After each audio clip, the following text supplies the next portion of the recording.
Welcome to week 11 of Stat Chasing. There's only 3 weeks left until we hit the fantasy playoffs. And this week, we got blue-balled by the return from injury from Etienne and Justin Jefferson. This is Stat Chasing. Pat Fryer Helmo. This is why I'm hot. Anita Handjob. Fix your sight. Jamar. Alpha play chase. Are you kidding me? Kadarius Toney? You can't handle the heat. It looks like we're finally this boys. You're right.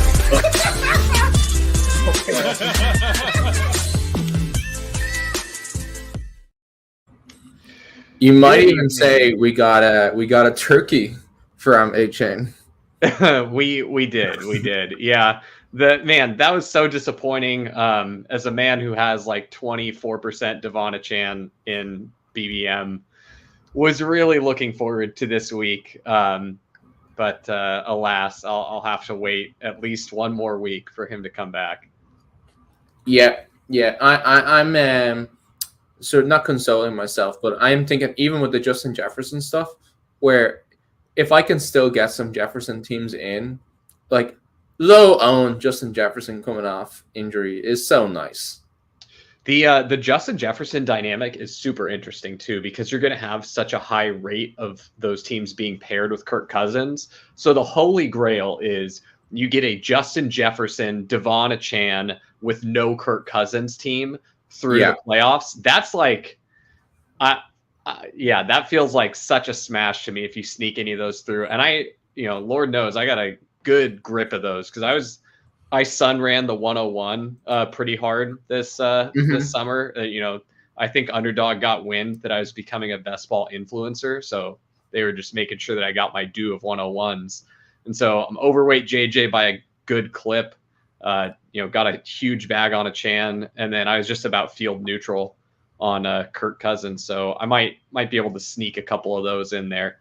How does this sound? So no Kirk Cousins, Chua, CJ Stroud with Tank Dell, Jordan Addison, and Justin Jefferson with Etienne and JT and Breece. I can only get so erect. that's a monster. Pretty good. Yeah, that's one where if you get that one through, how's it sitting right now? Oh, it's going to advance. Oh yeah, baby, that's nice. That's really exciting.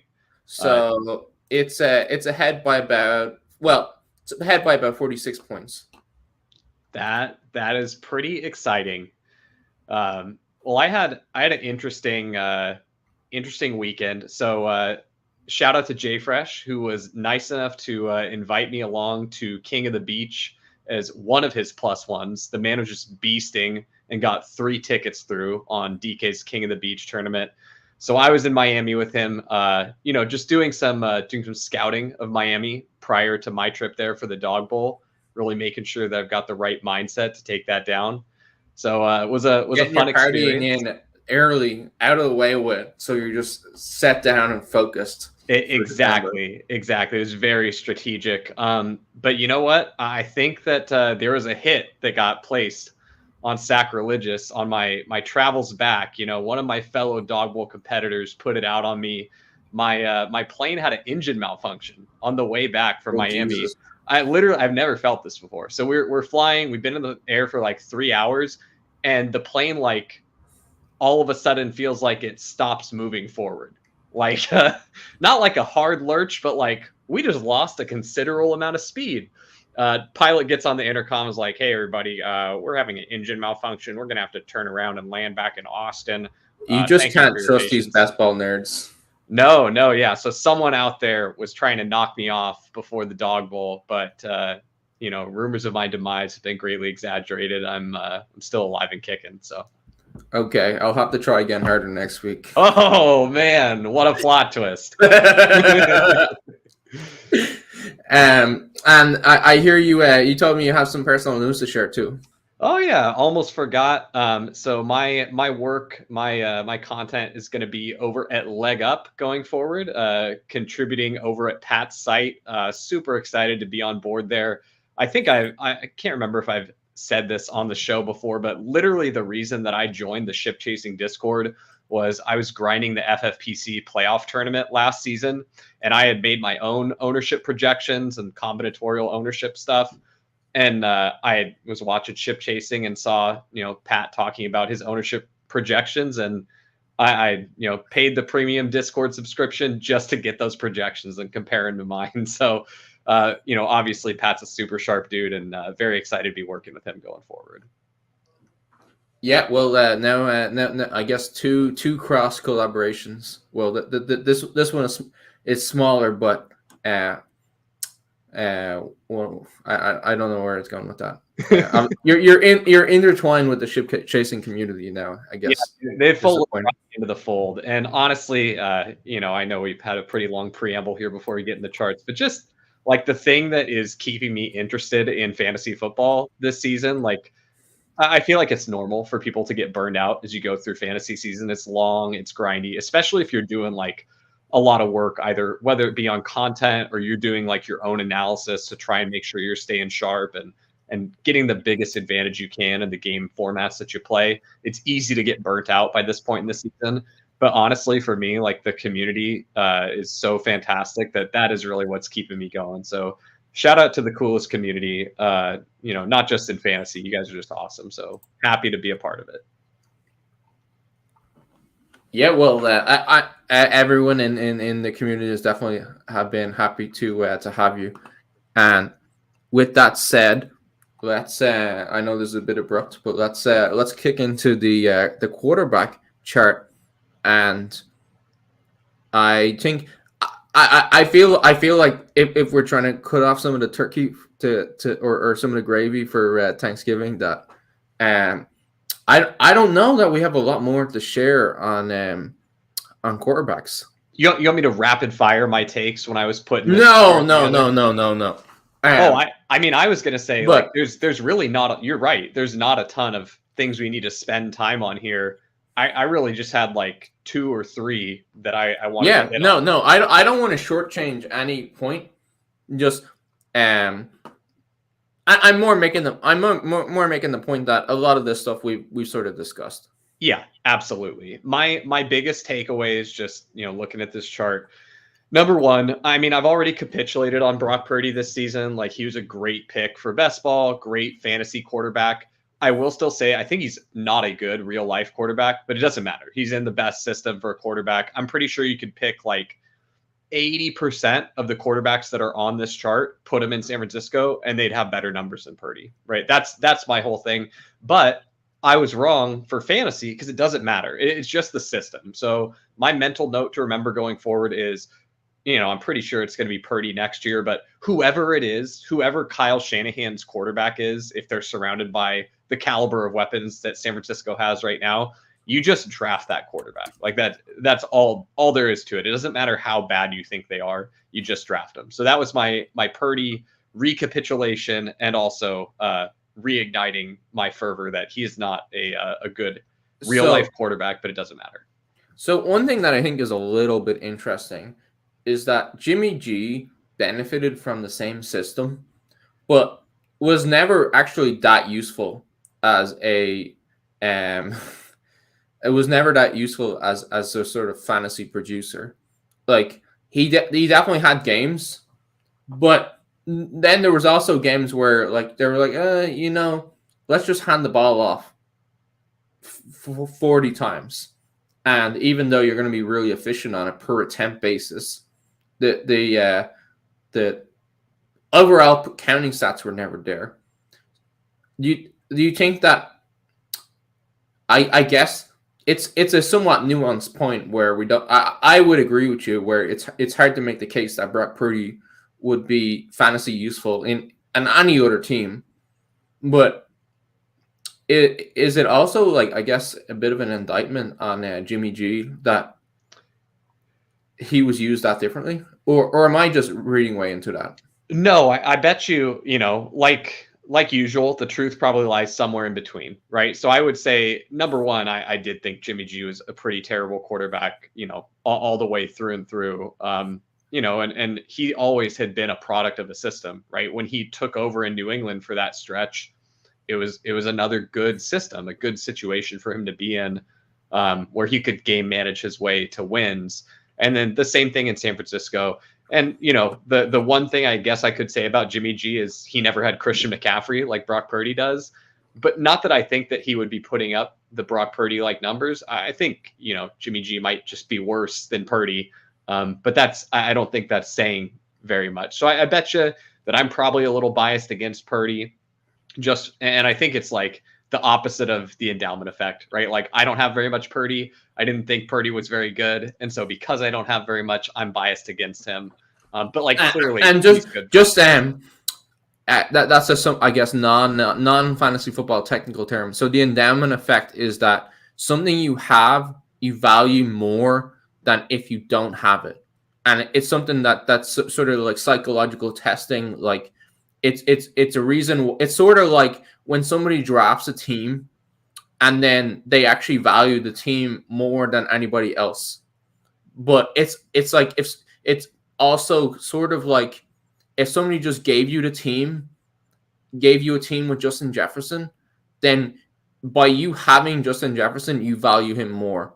And it's a bit counterintuitive, but it's a real thing tested over decades now. And so maybe that's an over explanation, but no, I think that was good just for anyone out there that was like, what is Sack talking about? But that was my first one. The Brock Purdy take, just gonna be good for fantasy football going forward. The next one is, and I'm just gonna say this one once, and I'll never say it again for the rest of the season. But play Lamar Jackson every single week. Just like he's still sitting in that spot where it's like primo regression candidate. And what you're looking at, in my opinion, is he's like, if you look at the size of his bubble for like his rushing yards per game, him and Fields are basically the same in rushing yards, but we know how good that Ravens offense is, and we know how many touchdowns they're capable of putting up. And really it's just, they keep getting, it's kind of like how not David Montgomery. It's kind of like how Jamal Williams just got all of those touchdowns last year. The Lions just had like chronic get taken down inside the 5-itis last season, right? And so Jamal Williams cleans up all the scraps, gets a ton of touchdowns. Lamar is kind of running into the opposite of that effect, where they keep getting down in these really, close goal to go situations. And it's okay, Gus Edwards, punch it in, baby. And so, all it takes is for some of these more explosive plays, like for example, the 68-yard Zay Flowers pass that got called back on the phantom holding this last week on Thursday night. Like if that goes, like Lamar's having even more monster game. Like he had a good game, he has a monster game with that, right? And so just to comment on sort of usability. So the Ravens' next game is the Sunday night game this weekend against the Chargers. So I guess it's one of those weird things where it's going to be an island game, and I would really hate it for all the sort of like DFS stuff if Lamar had his monster game in an island game where you don't really get the benefit of it on a main slate, and then it's an island game where he's probably going to be like insanely high owned. Yeah, I would say just for my fellow showdown bros out there, I mean, at the end of the day, I'm just going to run my process and do what my process tells me to do. But my very early brain player take is I'm going to come in extremely overweight Lamar Jackson captain.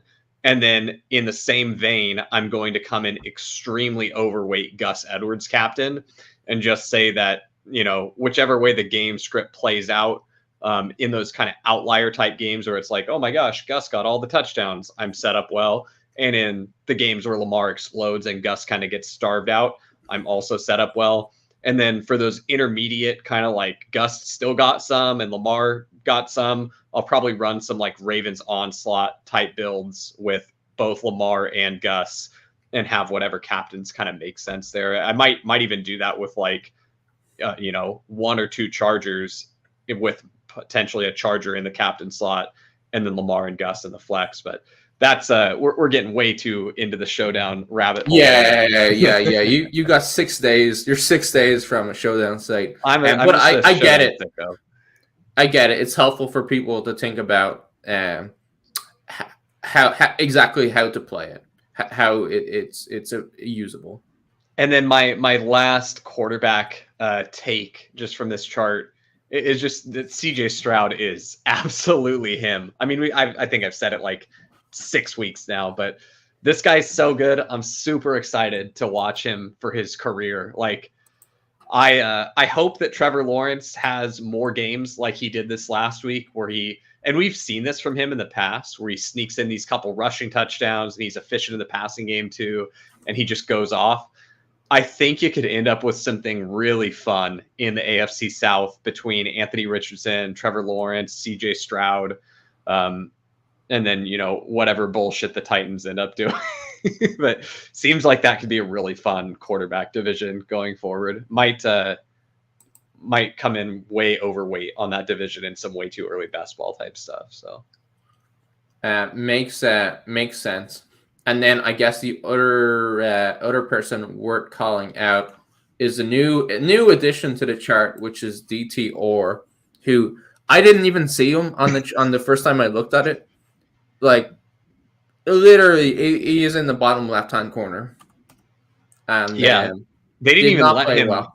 They did not even let him drive the bus. He was more so just pulling the wagon. They didn't trust him behind the wheel of a motor vehicle, but they were like, I mean, we got to get somewhere, so you can pull this little wagon, buddy. And yeah, that's the type of play that we got from him. So not really fantasy relevant.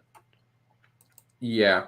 And like, what's interesting there is, so obviously we're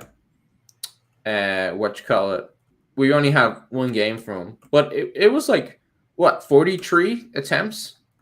So it's not like it's like a 16 attempt and then tiny sample size. Like, he played a full game. He just played awful. Yeah, from what I watched too, my film grinder takes on it. He looks like the kind of passer that people were worried that Anthony Richardson would be. Looks grossly inaccurate in spots. I didn't even really see him take very many deep shots down the field, so he's lacking that strength that Anthony Richardson has. He does have a little bit of juice in his legs, but I'm pretty sure that the Browns are a well-coached team. I think that Stefanski knows what the team's strengths are, and they're going to do everything they can to hide DTR. And just the way that they're going to be calling those games is really going to be hard for him to produce any kind of usable fantasy week. I mean, you're pretty much purely looking for some crazy rushing upside type game. And I think the only way you get something like that is the Browns play against a team that's actually able to score on their defense and stop the run and pressure the passer and take away the short throws. So you need to hit like a 5-leg parlay for DTR to potentially have a ceiling. And even then he still has to actually go out and rush. So right. I'm not interested. Not interested. And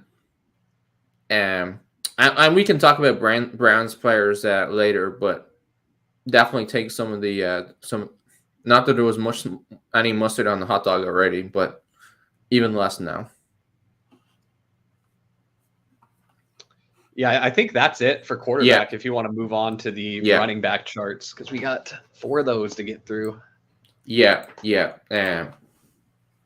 So this is our running back snaps and usage chart, and we have rush attempts, we routes, we pass blocks, and run blocks, and those are all expressed as a percentage of the team's overall plays. And obviously, we want rush attempts, but we also want route percentage, because we want players that are out there running a route. You can't get a check down unless you're out there running. You can't get a check down if you're pass blocking. And if you're not even pass blocking, then the coaches don't even trust you on passing downs. So that's sort of how this is set up. And I guess another note, sorry to put you off. This is the last 4-week average. So week 8 through 11 is what we've got. Sorry, 9 and sorry, forgot how to count. 8 through 11 is correct. Yeah, and really, just for me, it's my biggest notes, because again, most of this stuff we've gone over, we've talked about these guys' roles and how they've kind of changed and crystallized over the course of the season, there's really not too many huge movers or changes. So it's expected that Devin Singletary is the workhorse by week 11. It's not even worth talking about. It's like, just what do you expect? I mean, we talked about Devin Singletary the last couple weeks. I know he's your favorite player. I know that for every time that I talk bad about Brock Purdy and good about Lamar, you need to talk about Devin Singletary. So yes, we can acknowledge that Devin Singletary is getting an absurd amount of work, and it looks like, even if Pierce plays this week, I would still expect Devin Singletary to be the 1A in the backfield and Pierce to take more of a 1B role. It's kind of, the coaching staff is not going to just throw that away and say, all right, Devin Singletary, you're back to the, relegated to getting only a few touches role. He's going to be getting the lion's share, I would assume, going forward.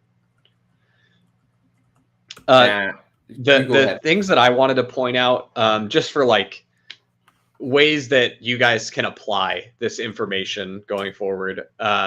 Last week, we talked about the Saquon Barkley role and how he was kind of mispriced in Dawg Bowl drafts. And I actually had a couple different Saquon teams live for another Miami ticket. Unfortunately, I fell a little bit short. I had two teams where with one more Breece Hall touchdown, I could have potentially snuck 2 in. One would have gotten in for sure. The other would have depended on the yardage with the Breece Hall touchdown, but they had Saquon on them. They also had either Trevor Lawrence or Calvin Ridley. Unfortunately, I didn't get that combo on either of the teams that had Saquon and Tyreek on them, which is what I would have needed to punch my ticket. But I think the theme is the same this week. So Saquon has moved up in the market a little bit this week. Now that people have seen it recently, they're realizing, oh yeah, the role's still good. I'm willing to click Saquon. But there's 2 guys who the market is just disrespecting so much right now. I think I have one of them in every Dawg Bowl draft I've done so far this week, and I'm going to finish my drafts tonight. I'll be done for the week because I'm just going to get these players right before they move up, because they'll project well in ETRs stuff, and they're going to climb up in the market. But that's Josh Jacobs and Rachaad White, and the roles are elite for these guys. They're so good, and people are like, I feel like people are scared off of Jacobs because he had a kind of bad game against Miami, didn't get very much done, and they're going to play the Chiefs, which is a good defense. But I mean, the role is just so good that, I think that you just lean into it, and you can get Jacobs in like the 4th round, or you probably could get him in the 5th round. I wouldn't know. I just click him every time he gets to me in the 4th though. But yeah, people just don't want to click the guy. And then same thing with Rachaad White. Like, Rachaad White's role is so good. I believe, and correct me if this stat is incorrect, but I'm pretty sure he is 2nd in the NFL in receiving yards for running backs, only behind Christian McCaffrey. And it's like, guys, does anyone remember that we're supposed to care about, passing game work for running backs? Like, that's the high value touch stuff. Like, we care about this. And this guy's just doing it at an elite level, and people are just letting him go in like the 4th round in Dawg Bowl drafts. So Josh Jacobs, Rachaad White, go get them while they're hot. They're going to move up. But yeah, that's... So I did fact check you, right? So Christian McCaffrey, number 1, with 364 receiving yards. Rachaad White, number 2, with 354 receiving yards. So 10, so that's yards than CMC. Yeah, so that's what I'm saying. Like, we have in our brains the bias from before the season of Rachaad White sucks, and then the bias from the early part of the season of, oh, look, now we have data and Rachaad White's inefficient and he sucks. Guess what? He could suck even worse than he had sucked. And if he gets this passing role, it doesn't matter. Like, it couldn't matter less. Like, you could honestly take away like all of his expected points from rushing, and he'd still be a usable fantasy running back. He wouldn't be good, but he'd still be usable, So the receiving role is just too good to pass up there. So absolutely love that. Both of those are super inefficient spots in the underdog BR streets. I'm only doing Dawg Bowl entries, so that's what's framing it for me. But just a heads up to the people. Let's see, the other interesting stuff this week. You got the Aaron Jones injury, and AJ Dillon's been slightly better. He's one of those other players where he had some stink on him from earlier in the season from being really inefficient. He's still pretty inefficient, but he's been like a little bit better. And so I would say, if you're in a pinch and you need a running back start, give AJ Dillon a chance. I don't think he's going to do anything terribly exciting for you, but I think that he's certainly usable. Are you talking about if Aaron Jones misses time, or even if Aaron Jones plays? Aaron Jones is missing time, is what okay. I mean. I would bet you dollars to donuts that he's missing time. That MCL sprain is gonna. I don't think they're rushing it back from that. There's no what are they playing for? Right, nothing, absolutely nothing. And the other thing one thing that I thought was sort of notable here was that even as David Montgomery comes back, Gibbs is still he's still got the 1A share of touches. So if I just look at this week, he's on the field for 58% of snaps, and as he was last week too. So I guess unless David Montgomery has further to come back from injury, we're not going back to the way we were before. I guess Montgomery is going to still be the goal line and back, the predominant goal line back, not all the time, but this is a pretty it's a pretty 50-50 split with Gibbs being the top end of the split. Yep. Yeah. Very, very well put. And like you like to say, the genie is out of the bottle. You can't put the genie back in the bottle on Jahmyr Gibbs. And so one thing that I'm looking at is like kind of a niche usability thing here is if I ever see a DFS slate where the two Lions running backs are cheap combined, like not, Gibbs could be expensive and Montgomery's cheaper, or Montgomery expensive, Gibbs cheaper. How it'll likely be going forward is that Gibbs ends up being priced higher than Montgomery. I think you probably need like 1 or 2 more weeks to get a situation like I'm describing. But if you ever get a spot where they're both cheap enough, I'm really, really excited to play both. I actually, I was talking about this with some people this week, but the Miami backfield situation, they were just a hair too expensive this week for me to do it. But I think between the two of them, it was like Mostert was 6,600 and Etienne was Mostert was 69 and Etienne was 66, I want to say. If between the two of them, they're about 1,000 less, I think that's cheap enough where you play them both. And you get a really, really interesting spot because you're almost none of the field is going to play both of them. And so if you happen to catch one of those, lightning in a bottle weeks where they're right, like against Broncos. Exactly. You're going to shoot up the leaderboard. So I'm really interested in backfields like that, where the backfield can take all of the scoring for the week and the team will still be moving the ball and productive on offense. It's not just, they ran the piss out of the ball like the Falcons want to, and they only scored 2 touchdowns. Like I'm looking for like the 4 or 5 kind of touchdown games where the backs get right. All of them but one. And so just to put an even more actionable point on this. So the Lions are on the turkey ball slate, and so then these sort of short slates are where it can make sense to play both running backs. So Gibbs is 6,800, Montgomery is 6,300. So we have a slate where Gibbs is more expensive, and I feel like the cat is out of the bag a little bit in terms of like people understand that you can play both running backs in showdown, and never mind that showdown and these sort of true game slates.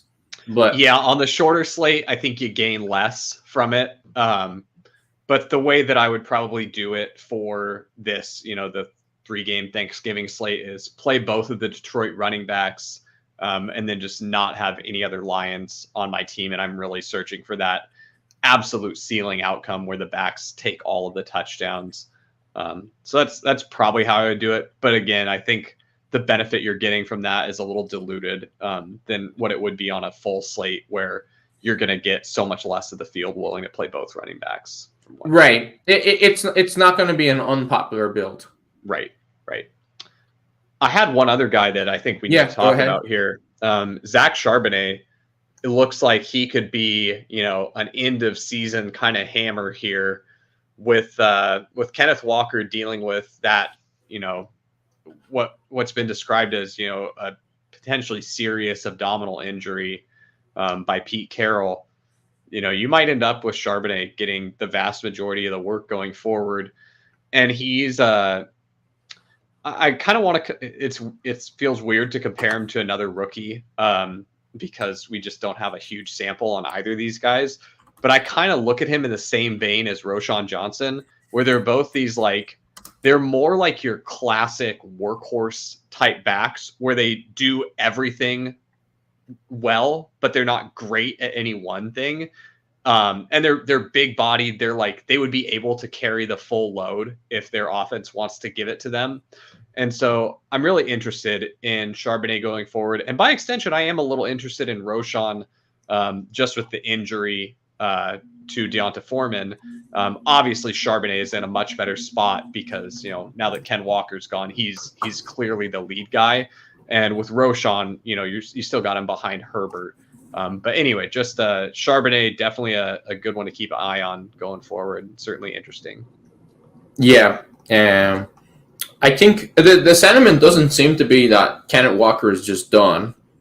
So I think you probably still get you probably still get in terms of season long stuff.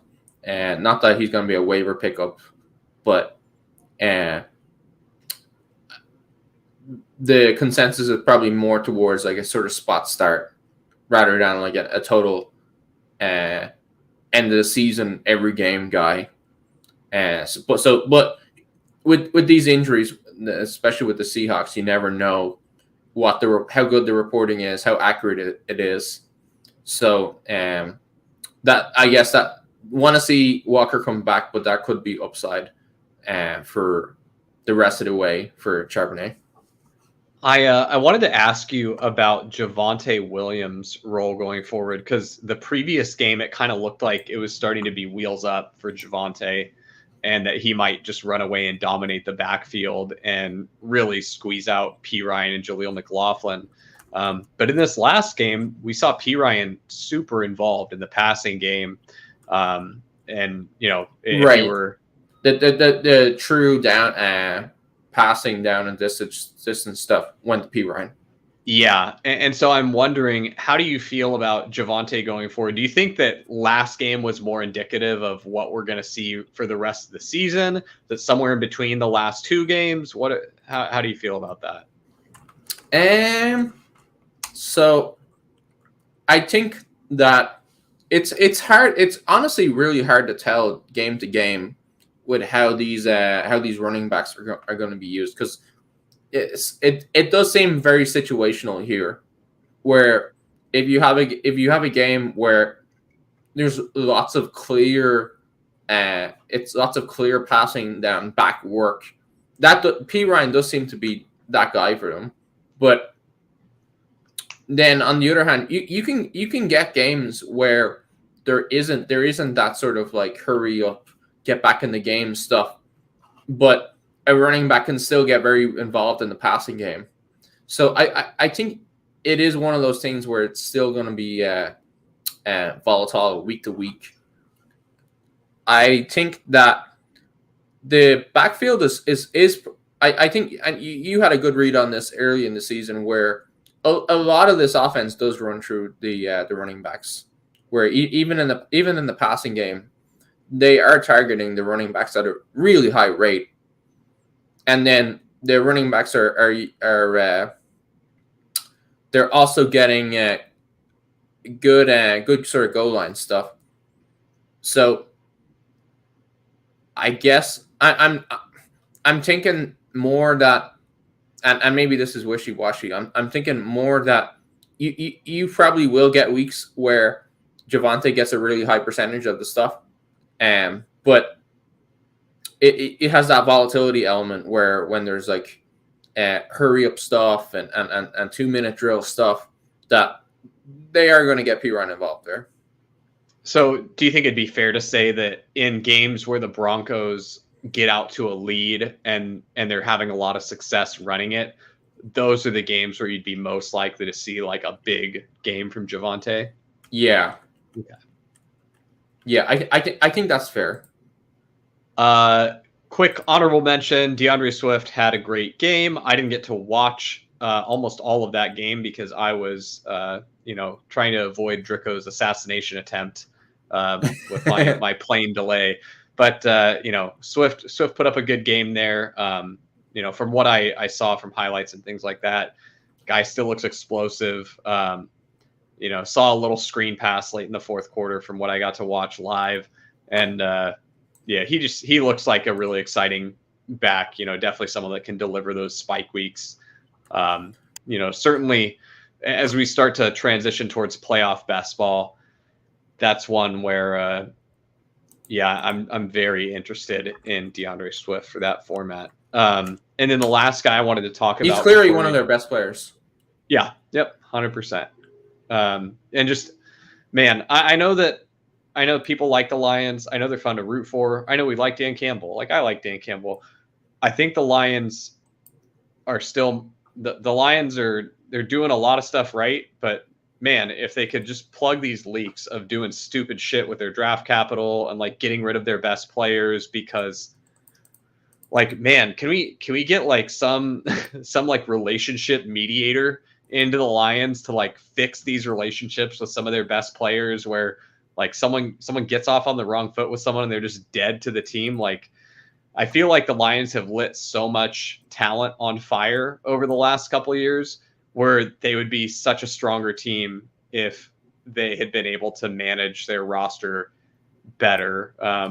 And who knows, I might just not be privy to the locker room dynamics and what have you, but I kind of see what the Lions have done with their roster, where they're getting rid of, really quality players for basically nothing and spending extremely high draft capital on players to replace them. And just like, right. Gee, what if we had the roster management of going from Gibbs to Swift to Gibbs was particularly poor. Yeah, it's pretty egregious. Just to close the loop a little bit on my last comment, I'm looking at the RotoViz sort of pace tool. And so in week 11, the Broncos had 18 plays where they were trailing by 7 or more. And then week 9 or 10, they didn't have any. So, offensive plays, obviously.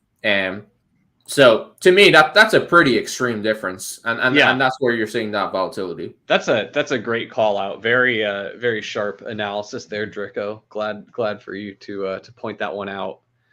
My last guy that I wanted to touch on before we move to the next chart was just Tony Pollard. Decided to give us just enough to remain an enigma for us. Is Tony Pollard dust? Is Tony Pollard back? Still nobody knows. And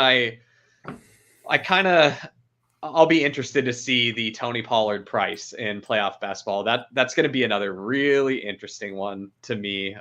It's really going to, the whole Cowboys offense is going to be very, very interesting in playoff basketball. I think you can get some pretty cool stuff there. And I'll tease that we may be discussing that over at Legendary Upside and how you can sort of take this strategy and apply it to playoff basketball going forward. But that was the last thing I had for this chart. Did you have anyone else you wanted to touch on before we move on, Drico? No, more than happy to keep us moving. And so now we have the same chart, but it's the backups. And again, we're sort of looking at who for backups is playing a high percentage of snaps on average over the last 4 weeks. I just kind of want to speed run this one. I mean, we know Jaylen Warren has had, some pretty explosive games lately. He had a big breakaway touchdown run that contributed to a large amount of his fantasy production this last week. He's looking exciting. And with Matt Canada getting fired, you wonder if the offense could potentially take a step forward. I'm cautiously optimistic. Khalil Herbert coming back from injury, looking like a pretty good spot there with the backfield potentially consolidating to just him and Roschon if D'Onta Foreman were to miss more time. You've got Gus Edwards. The Ravens backfield is starting to become a little bit more clear in that Justice Hill is losing work to Keaton Mitchell and has squarely moved into, not fantasy usable territory. Right, you drop him. Yeah, it is not usable. RIP my Justice Hill bags. They seemed so good at week 1, but alas, Justice Hill continues to taunt me. So the other one, the one I want to point out too here is that Ty Chandler, even if you just look at last week 11 alone, still only playing 31% of the snaps for the team. So he's definitely he's not a 1B, but he's definitely like a backup with a role, which is a lot better than he was at the start of the season. And you're very happy with that if you got him sort of early in draft season in the last few rounds. But and we're still starting him in stat chasing FFBC, but even with the points that you got, I guess just to call out, don't get too excited, because the snap share definitely right now it's not indicative of sort of like what he scored, and I guess him playing well can always push him up more, but he's not there yet on a snap basis. That's the only note that I would have on that he looks very good. He clearly looks like the best back. And it's not like, oh, well, Mattison does some things better and Chandler does some things better. Like Mattison looks like all around the better player. And so I kind of look at this as like how rookies come on later in the season typically. Well, now Chandler's finally getting his run. And so if we can kind of look at these weeks as like his run up and ramp up period to a larger role, I wouldn't be surprised to see Ty Chandler be the guy that you need in one of the playoff weeks for best ball. So I think they were using him in pass blocking in sort of key situations at the end of the game. And I did see one where he just got blown up, like, and it was like a bad play for the offense. So I guess that gives me a little bit of concern that like how much are they going to pass him on passing down stuff, but it's like you said, Mattison is not good and Ty Chandler is explosive, so you just sort of hope that they see that and they lean into it. Yeah, and my last Ty Chandler note. We, everyone gave Evan Silva crap for the Mattison touting over the summer, but I want people to remember he also had Ty Chandler way up in the rankings. He was kind of the first, on the Ty Chandler frontier, really, really pumping him up. And hey, he was correct on the Ty Chandler call. So I think we need to put one in the W column for Evan Silva there on the early Ty Chandler hype. Man just does not get enough wins. We gotta shout him out on stat chasing. That was everything from the backup chart. Slight interest in Ezekiel Elliott this week against the shitty New York Giants with Ramondre, potentially not at full strength with the back injury. I know that he got cleared and the back injury looks to be minor, but you never know. Maybe Zeke gets a little bit more of the touches this week, and that Giants defense is not very formidable. So maybe this is your vintage Ezekiel Elliott game where he falls into the end zone twice and is fantasy relevant. Makes that definitely seems like a possibility. Except for the Patriots will never be anywhere near the end zone twice. They might get near the end zone once. So he could fall in once. So now we have the third of our four running back charts. And this is expected points and efficiency. And we have rushing expected points and receiving expected points. And then the size of the bubble is a corresponds to their points over expected. And two notes that I like to make on this chart is one, we have this split up into two charts, we often get comments, oh, hey, so-and-so isn't on your chart. How come? We split it up because if you put them all onto the same chart, it just gets so bunched together. And so we have it set up so that you're getting two readable charts, basically. Second note is that I think is important is that just because it's over-expected, it doesn't always mean that the player played well.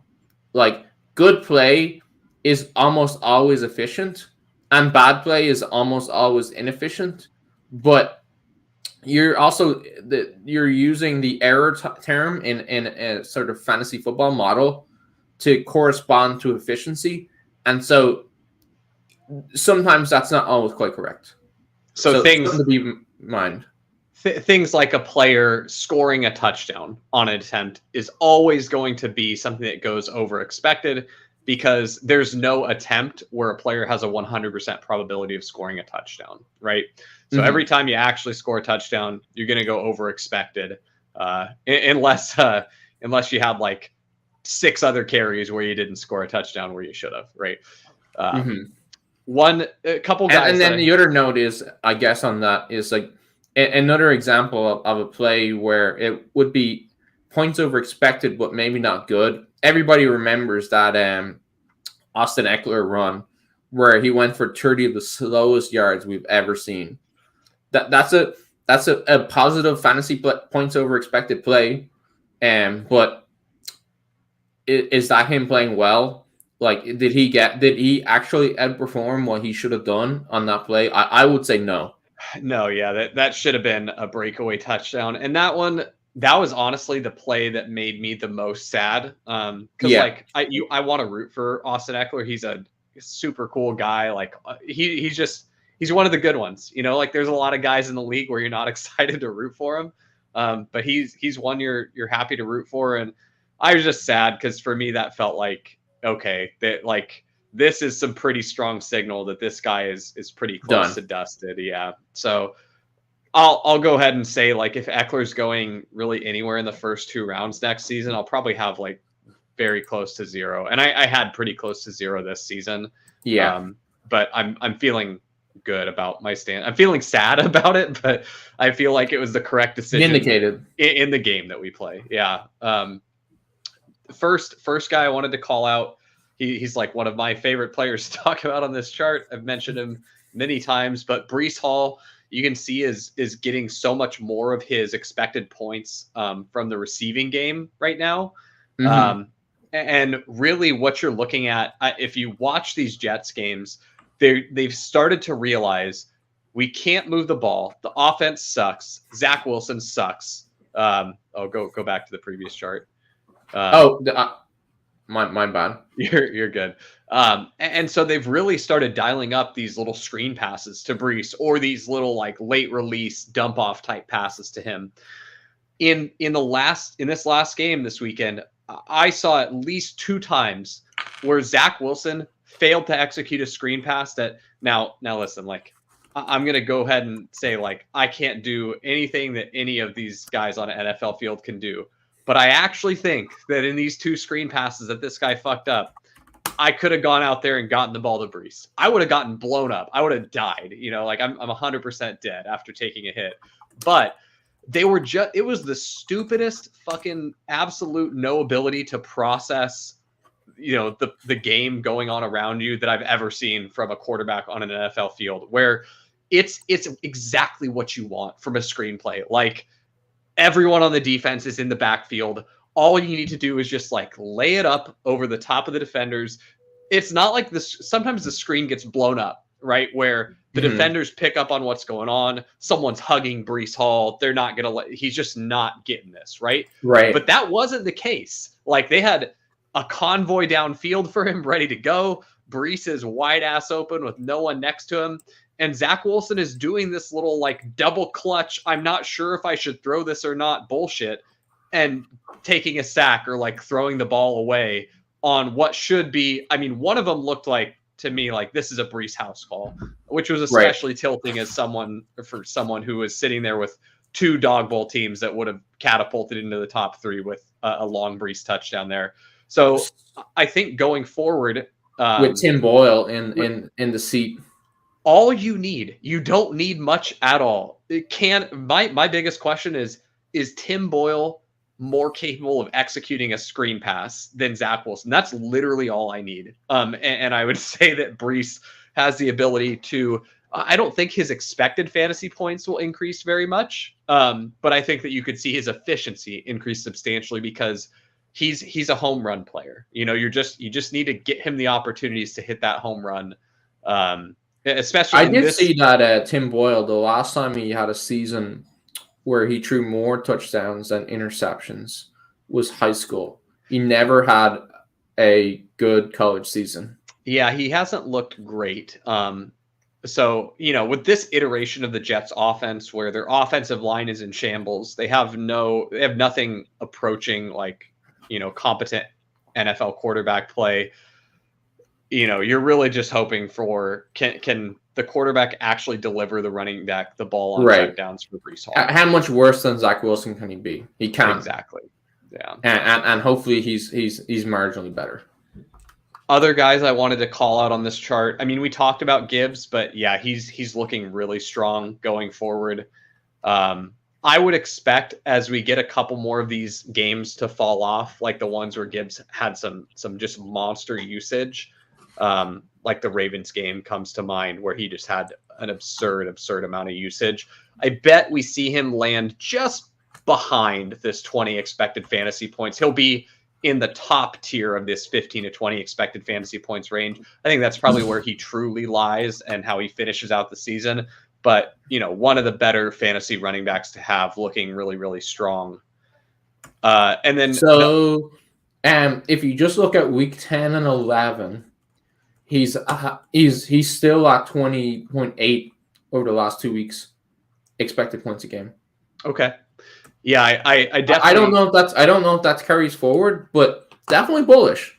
Yeah, I certainly not wanting to throw any cold water on Jahmyr Gibbs, but I just think with how he finishes on this chart, he'll probably come down just a tiny bit, but I would not be surprised at all for him to hover right around that 20 expected fantasy point number. But who he's right next to is the guy that we brought up that no one's putting respect on his name is Rachaad White. I mean, you poo-poo it all you want, but the role is just so good that, Rachaad White is going to get his. So I'm past the point of, being out on Rachaad White. The role is there. Give me Rachaad White. I'll happily bank the level of consistency that he's given you week in and week out. Yeah, especially at discounts. I'm not drafting him in the 5th round next year or anything like that, which is where I think his role profile is someone he should be taking him in the 4th or 5th round. But in week to week stuff, and you're getting a big discount, it's a no-brainer. Yeah, I think the way that I want to play the Bucs backfield next season, provided not too much changes there. Say Baker's still the quarterback, Canales is still the offensive coordinator, Rachaad White's still on the roster, and you got a couple of the other running backs that are currently on the roster still there. If they add any kind of rookie talent at the running back position that I'm excited for, and you can get them, relatively cheap, I'm going to hit that pretty hard. And if Rachaad White's expensive, if he's in that true kind of dead zone, it to me, it seems like if he was going in the 4th and 5th round this season, we wouldn't be talking about him so fondly. He still would be doing fine. But it's because he was going in, the 8th, 9th round that makes him so good for this season. Right. Yeah. Agreed. I guess just a note that I'm just trying to note that there's a difference between somebody's over a long-term season profile versus game to game. You can feel pretty good about Rachaad White's role game to game, and probably for the rest of the year now that we have the sample that we do. but I think he still profiles as somebody where, that could easily all go away. Yeah, absolutely. He's what I've heard people refer to as a churn back in the NFL. There's nothing all that special about him. He's just a placeholder until a more talented running back comes along on the roster and takes his job. And so if no one's there to take his job next season, then you can probably take him with at least some degree of confidence that he'll have a good role again. All other things remaining consistent. But if you get anyone that looks like they might be able to push him from a talent perspective, that's where I'm going to go elsewhere.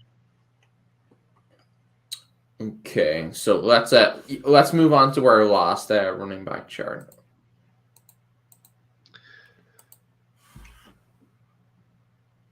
Anybody here stick out to you that we haven't sort of?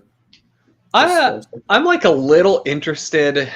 So this guy's been trending in the wrong direction for the last few weeks, but I'm wondering if potentially this week, I think it really depends on the quarterback situation on his team, but Alvin Kamara, we saw he came out of the gate just extremely hot, never had good rushing efficiency even in his first couple weeks back, but was just having such an insane role in the receiving game with Derek Carr cap and check down.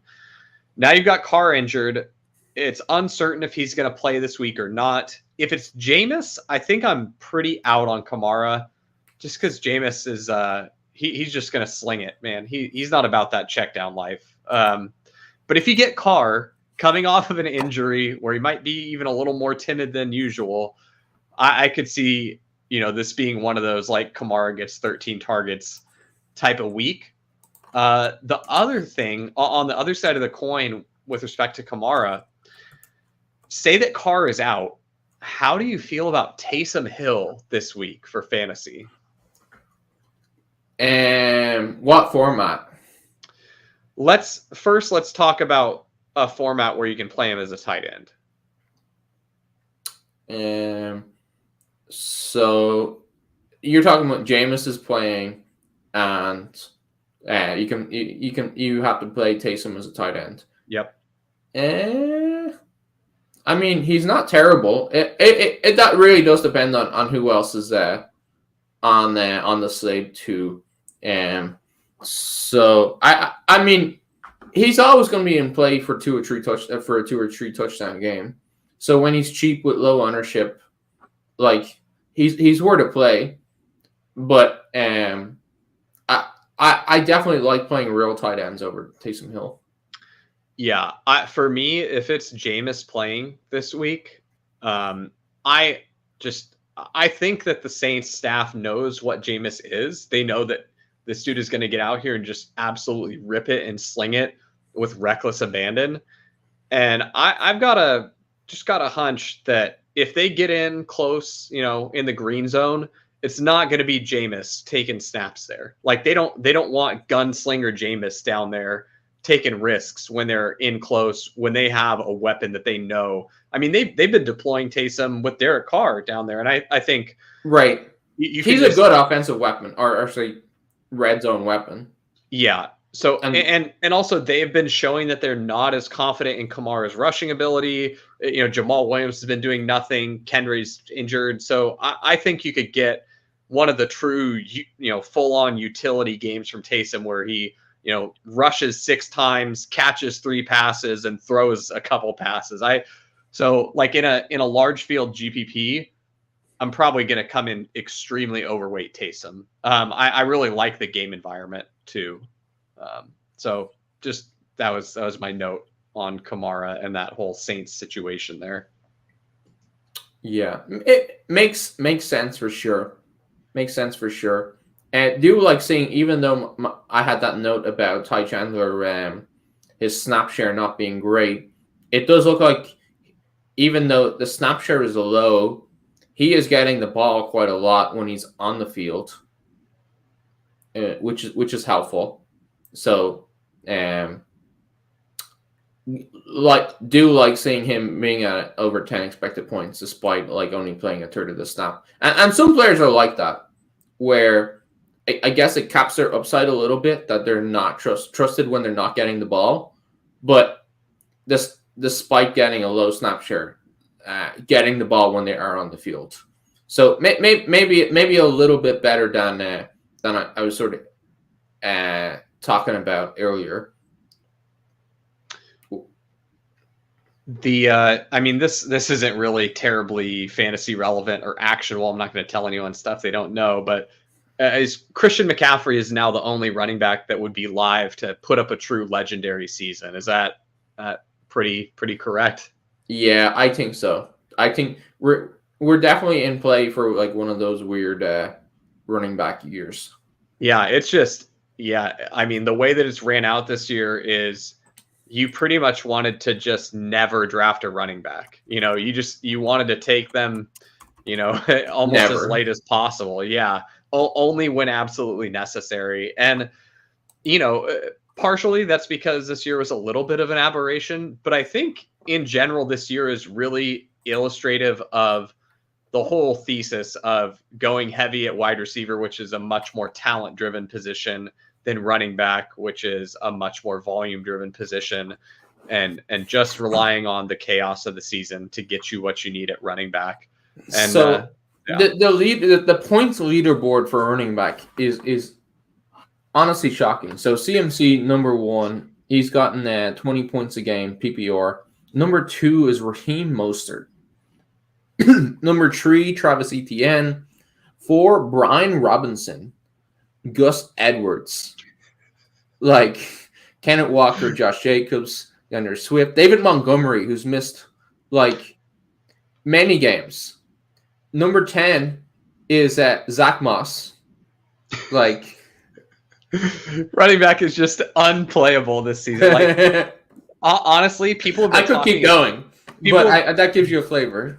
People have talked about abolish the tight end position for fantasy football. I'm going to be the first one to say it. Abolish running back. Don't make me play these guys. It's just give me wide receiver leagues with flex. Like give me 3 wide receiver spots I got to fill and 3 flex spots I got to fill. Like don't make me draft any running backs if I don't want to. Like Zach Moss, RB10 on the year. Yeah, I mean, and just that, you know, that kind of distribution really shows you why the teams that spent so little in running back capital are successful, because none of the early running backs are beating you. Like it doesn't matter. You could have, you know, someone putting up, you know, next to no points is going to be like RB15 if you got some usable weeks. It's crazy. And you're not gaining anything from the capital that you spent early at the position. So it'll be really interesting to see how this the best ball playoffs shake out, because I think what this kind of distribution is going to lead to is you're going to have pretty spread out ownerships for running back when we get into the best ball playoffs. And so it's going to be really, really interesting to see, you know, if that ultimately consolidates, you know, when we get to the finals, or how that shakes out.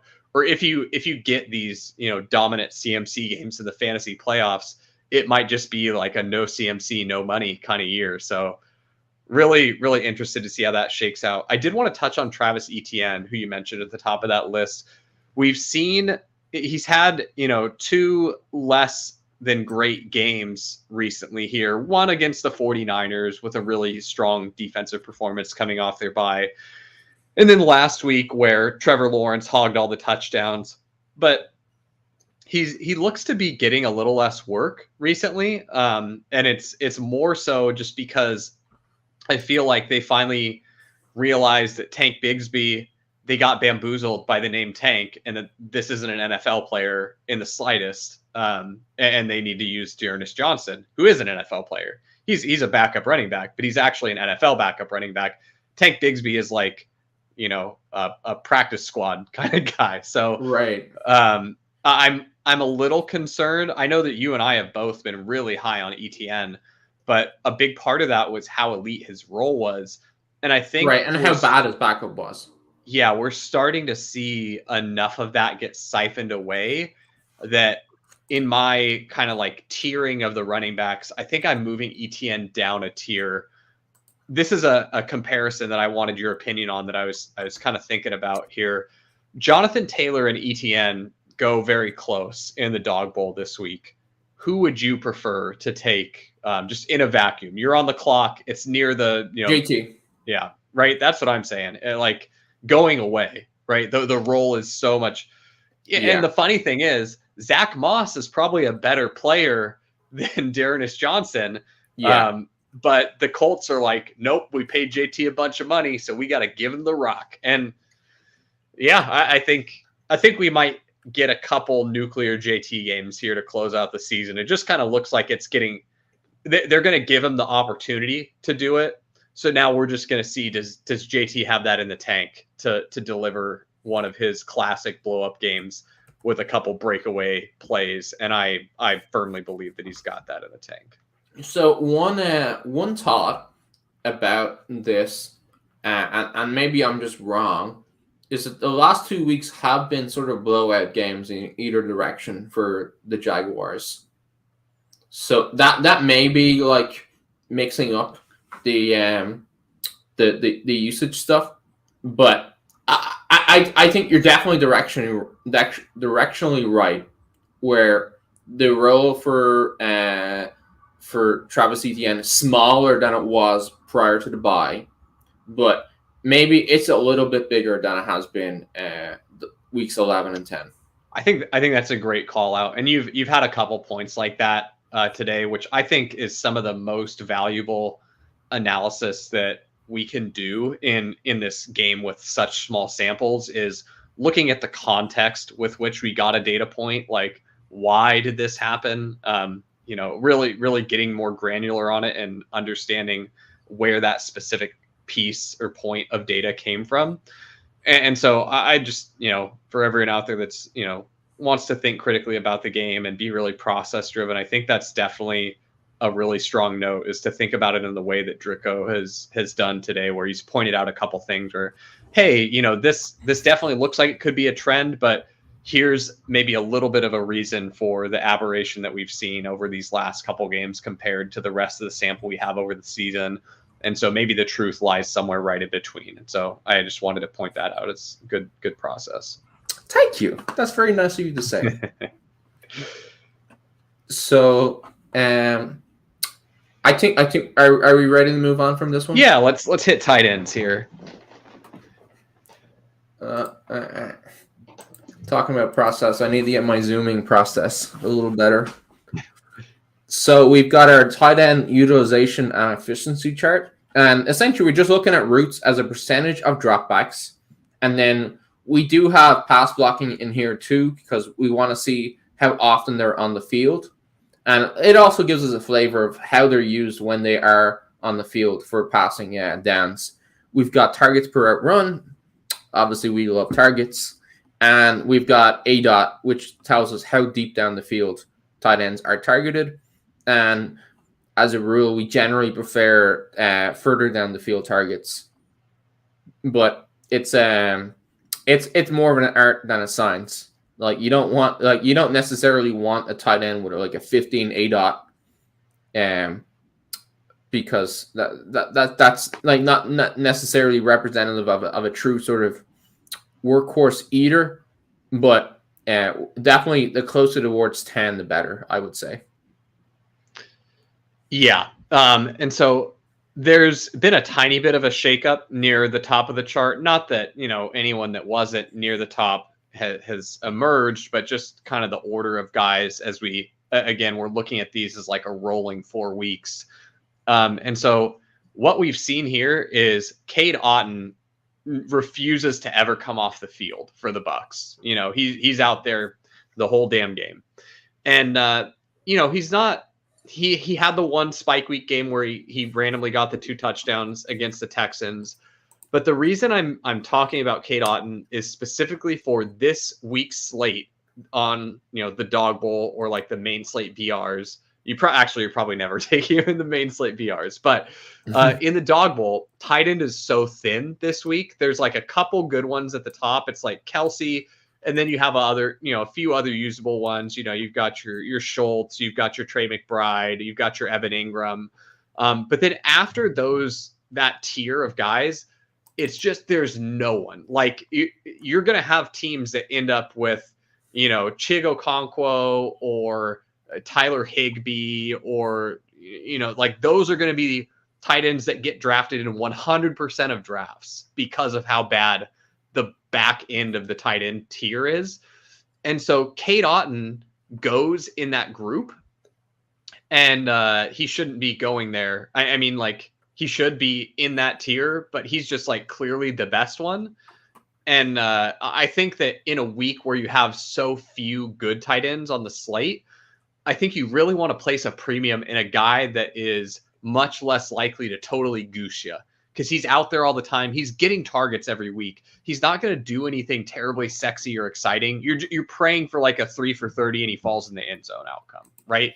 But like he's not going to totally brick you like some of these other tight ends can. And I really like the game environment that he's in too. And just the way that the quarterback distribution looks like it's shaping up this week as well. It's like there's good quarterbacks, and then there's just like 50 feet of crap, and then the other quarterbacks. And Baker also goes pretty late. So I think that you can do some really good builds where you're doing like a Baker double with like Mike Evans, Cade Otton, Baker Mayfield. And then you find a bring back from Indy that's, Pittman has an incredible role and he's undervalued in his ADP for what his target share has been. And then Josh Downs as well, just from a talent perspective where he goes, he's also being undervalued and from a game environment. So wanted to shout out Otton. And then I guess just one sort of context or framing note on Otton is I'm looking at his no, we don't show this in the chart, but I'm looking at his like expected points per game. So that obviously it incorporates all the targets, all the stuff like that. And what his expected points per game would be. It's 8.4 in PPR, which is not awful. It is just not awful at all, which is sort of how you were talking about him, but is sort of worth noting that you do need a bit of a ceiling game to really get on the board with him.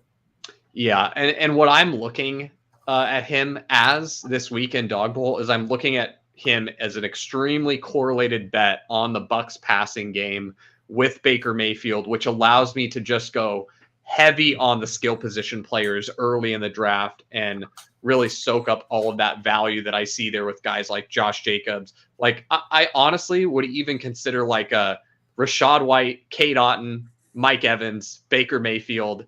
Give me one Colt to bring it back, play it as a full game onslaught because the slate is kind of yucky. Like I don't think I'd do a ton of that, but if it fell to me, I wouldn't, I wouldn't say I'm never going to do it like that. Right. Like there's only 10 games on the slate. So on the main slate. And so you're only getting 20 starting tight ends anyway, between 12 people in a Dawg Bowl draft. So it's like you're saying, it's pretty thin. So especially as like the sort of last guy or last round stuff, that's why you're interested. But just as a sort of statistical framing on his profile.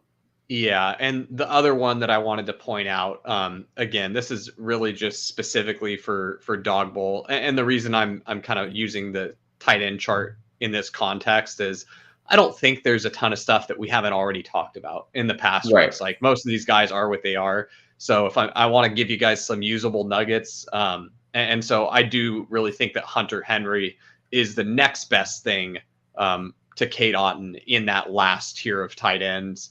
Playing against the Giants, bad defense. The Patriots' passing weapons are extremely, extremely thin.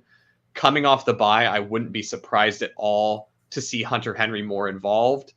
He had been dealing with an injury, and so I think, giving him a little bit of extra time to get fully healthy, maybe we see him, emerge with one of his more vintage Hunter Henry games, gets in the end zone. I always I've got a inside joke with my wife who's a Patriots fan, and back when they got rid of Gronk, everyone was sad there's no more Gronk on the Patriots, and then they got Hunter Henry, and I would always tell her that Hunter Henry was Gronk at home from the Mom Can We Get X? No, we have Gronk at home, and that's Hunter Henry. So whenever he pops off, he's Gronk at home. And that was a very good. niche joke. I'm sure like 10 people are going to get that. So no, I think that's a popular enough meme. All right. So yeah, I guess there's nothing really else to share. Do like to see Michael Mayer as sort of like he's definitely firmly in the starting tight end chart now. But I guess we that doesn't mean as much now with how the Raiders have been playing. So hopefully he can sort of continue to consolidate and maybe get a couple more targets on per route run stuff. But definitely feeling I think he's probably a tier below those guys that we just talked about, right? Yeah, I think it's such a crapshoot. I think that if he gets the volume, it'd be great. I'm just like not. I don't have enough. He's just not getting the volume. Yeah. Speaking of guys not getting the volume, can I ask you one and you tell me if it's too gross? So I've got a lot of these. I have these 3 quarterbacks projecting for very, very close in fantasy points. So that's Baker Mayfield, Gardner Minshew, and Matt Stafford. Now, it looks pretty likely that Kupp is going to miss this week from what I'm seeing. Right. What do you think about Tyler Higbee? That sounds interesting. Especially, I mean, probably less interesting on underdog stuff where it's like half PPR. My brain is set to sort of FFPC mode, so I'm thinking like, oh wow, he's going to get lots of catches, or he could get lots of catches. That could be 20 points. I guess maybe he's probably in the same tier as those guys that we just mentioned. Maybe he's at the bottom of the tier before them or ahead of them. Okay. That's my lean anyway. I just needed your validation. I've already drafted him, so I needed you to tell me that I wasn't an idiot. I assume that was enough validation, even if it was faint. Yeah, no, that was plenty. I feel I'm gonna sleep like a baby on my Matt Stafford, Puka Nacua, Tyler Higbee double stack.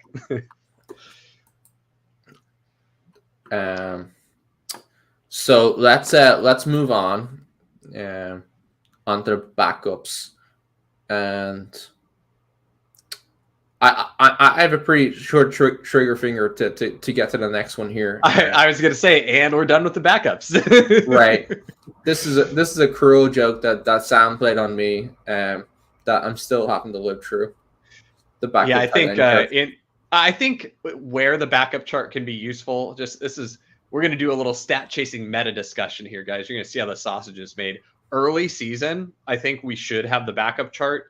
I feel like halfway through the season next year, we just nix the back. Once things kind of like crystallize, we nix it. I agree. Like let's have a look at it before each week before we decide not to use it. But yeah, assuming that there's nobody there popping, just quit it. Yeah. And so now we're onto the wide receivers. We've got weighted targets per out run. We've got fantasy points per game. And we've got the route share. And we sort of like loosely described the 4 quadrants of this chart as the studs getting volume, the guys getting volume but not popping in fantasy, so possible regression candidates. We've got the negative regression candidates, guys who are not getting volume but have scored points. So we're looking for sort of like a negative regression there. And then we have the milk carton guys. These are guys who running routes, but not scoring points and not getting targets. Another chart that tends to be pretty stable once we get a couple of weeks in there. But I'm a little bit disappointed. Am I reading this right? So Zay Flowers, he's in this chart. And his dot is the one just above Terry McLaurin. Yeah, he Zay, I believe, is actually he's the yellow dot where Terry is the red dot. the little lines are not so clear right Yeah, there. yeah. Zay Flowers is the yellow dot right next to Terry McLaurin's name. Yeah, yep. And I think, I mean, now with Mark Andrews being out for the season, I wouldn't be surprised at all to see Zay move in the direction that we'd like to see him, up to the right-hand quadrant, top right of the chart. I think we certainly could see him get a lot more attention in the offense. And, with that big 68-yard touchdown play getting called back this week, I do think that that's something where we want to keep that in mind as, hey, that should move. It's not going to fix everything. It's not going to take him from, being slightly in the milk carton quadrant to being a stud, but it's going to move him in the right direction. And so just wanted to have that note, but I'm personally not too worried about Zay Flowers, but I think that he's pretty close to where I'd have him in his peer group. Like you see him kind of near in the same neighborhood as Jordan Addison, same neighborhood as Calvin Ridley, right? Chris Godwin, Terry McLaurin. I think that is what he is in this offense. And that's not to say that he couldn't progress next season out of his rookie season, but I think for this season, that's what he is. Do you think that's fair? Yeah, I think that's fair. I think he was sort of used as an extension of the running game early in the year. That's what seems to have gone away a little bit. And he's still, I feel like he's still probably the favorite, especially with Andrews down, still the favorite for sort of short area targets. But like you said, he will. I think he will have to improve throughout this season and into next season to truly deliver on the excitement we had for him. Moving on, you were talking about the Saints and the possibility that Jameis would start this week. If that's the case, then Olave is just like live, love Olave week, right? 100%. It's a guy that don't everyone watching this go out there and screw up Chris Olave's ADP for me, or if you see me in the streets later tonight, please let me get a couple Olave shares, because I've been trying to get him and I've just landed in areas of the board where it's like I'd be taking him a lot earlier over guys I've got a little higher. But I fully he just hasn't fallen to you at his current ADP. Yeah, I fully, which is around 23.5. Yeah, I intend for my portfolio to be pretty overweight Olave this week in the Dawg Bowl. So yeah, I definitely like that as a call out. Another one, this one's silly, and I've seen some of the sharp players getting on this already. But Deontay Johnson goes undrafted. Like there shouldn't be any guy that's getting 70% weighted targets per route run and running between 95% and 100% of the routes that goes undrafted. That's just not right. Like that's fantasy football 101. Take the guys that are getting great projectable volume. Like, and you have the additional volatility of now we get an offense that's not being called by Matt Canada. And when we're playing these games where we need extremely, we need to hit high outcomes, like we want that volatility. And so when you're telling me here's a player with a ton of volume and there's a little additional volatility attached to him for this week, it's like, and he's going undrafted, it's like, sign me up. I promise when ETR rankings come out, he's going to scream up the board. It's going to be it will be comical. So go ahead and get your last round Deontay Johnson now. But that's one where it's just a huge mistake. I see stuff like this every once in a while in the underdog BRs, and it's like, got it. The game is really, really good. Like if you were playing this game seriously, like you should be crushing at it, because there's stuff like this most weeks where it's just the market's really wrong and it takes a while to correct. Pretty fair. And the other guy, and this is honestly a tough one to answer. What's the story with Calvin Ridley, where like he's sort of been a ghost for a while now, and then he pops off with one of the best games of the week? I feel like, not to toot my own horn, but I did a write up of my best ball exposures like right in the middle of week 1. I don't think that week 1 had fully concluded yet, or maybe it was done anyway. And I wrote up my thoughts on the Jaguars offense for the season and how I had kind of diagnosed it during draft season.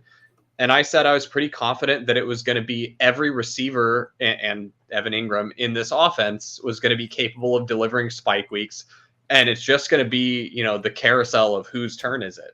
And so I was pretty price sensitive in that. And I had almost no Ridley after he screamed up. I got a good amount of 4th round Ridley early on, and then had no 2nd round Ridley and no 3rd round Ridley. And I think that's just what we're seeing. Like, sure, you've got the Zay Jones splits, when Zay Jones is in, Ridley's that's dominating. So funny. And I think part of that is noisy, and part of that is the role that they're asking Ridley to play with and without Zay Jones. But I think that we're trying to make it too simple of an answer if we say, oh, Zay Jones in, Ridley smash. Nothing works like that. Yeah, I truly think what it is it's the carousel of, this offense is good enough that it can deliver explosive weeks from any of these receivers. Like, if Zay Jones is fully healthy and he keeps playing, I would not be surprised at all if Zay Jones is the guy you need in the best ball playoffs. Like, it wouldn't shock me in the slightest to see a 30-point Zay Jones game. So it's just the nature of this offense where you have 3 competent receivers and a good quarterback and a competent offense. Any of these guys can blow up in any given week. So, yeah, and then there's also the piece where he scored 2 touchdowns. That's his 3rd on 4 touchdowns of the year. Like, his targets, his air yards were up there with like 126, which is around the upper end of where he's been this year. But he's had 1, 2, 3, 4 other games where he's had over 100 air yards, and sort of targets that have been up there in like 11, 7, 7, 8, 8. So I think there's probably some of it that is just touchdown variance too, but it's obviously a case too where, like you said, where you're going to have weeks where one guy is getting all the targets, and then the next week another guy is getting them all. Yep. Sorry, that was a long way to just agree with you. But no, that's I was happy to hear you agree with me. I didn't have anything else I really wanted to touch on here. No, me neither. I guess I can take one more shot at my favorite punching bag of Adam Thielen, who continues to do worse than he did on his screaming hot, start to the season. It feels so good to see the Adam Thielen slappies not get there. I'll be very, very happy to see teams with Adam Thielen on them in my playoff pod. So it's just everything feels right in the world. He's just going to be lower owned in the playoffs now. He's going to be so high owned in the playoffs. Adam Thielen's advance rate is going to be absurd. Just what he did already is enough to like. Right, he was going so late. The only way his advance rate goes low is he needs it's not even possible because in best ball you're never going to count his bad scores. I was going to say you need him to fumble like 20 times in a game and deliver a huge negative week, but yeah, it's not possible. You're going to have a great advance rate if you have Thielen.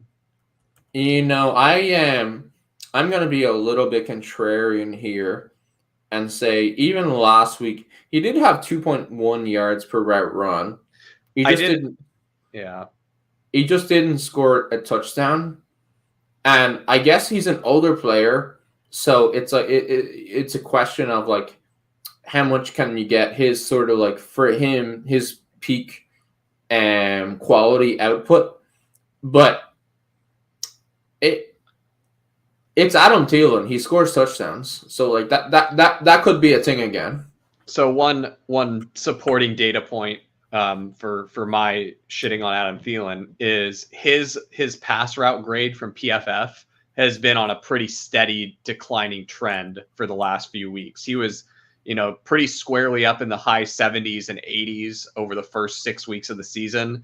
And then 3 weeks ago, he was all the way down at 51. Then 2 weeks ago, he was at 61. Last week, did a little better at 71. But, I wouldn't be surprised to see him still kind of hang around those lower grades. And this are you talking about like his receiving grade from PFF? It's pass route. So I believe it's his route running grade from PFF. Okay, because that's so weird. Because maybe we could just be wrong. I could just be wrong. I've got them having done 37 dropbacks last week with 36 routes for Adam Thielen. Oh, I was saying his grade, not his grade. His grade. Yeah. Okay, got it. Yeah, which is very subjective. Like it's not a stat that I'm going to rely on all the time, but it supported my case that Adam Thielen bad, and so that's why we're talking about it. Okay. Yeah, I'm not an Adam Thielen lover either. I guess. He's getting targets. If he scores touchdowns, he's gonna be score points, I guess. Yeah, I'll wait till he buries me in the playoffs. So yeah, let's move on from this chart. On to, as I say every week, it's the Tyreek Hill chart where we just have to, we've got everybody else, and then we have Tyreek Hill at 25 points a game in 90% weighted targets per run, which just far and away better than everybody else. Like even if like the I'm pulling back to the first chart. The first chart doesn't even go up to 25 points a game. Yeah, it doesn't even go up to weighted targets per run of 90%. We have to stretch the second chart out to accommodate Tyreek Hill. So here's a fun question. Knowing what we know now, pretend that you were allowed to get in a time machine and go back to draft a couple best ball teams for the summer.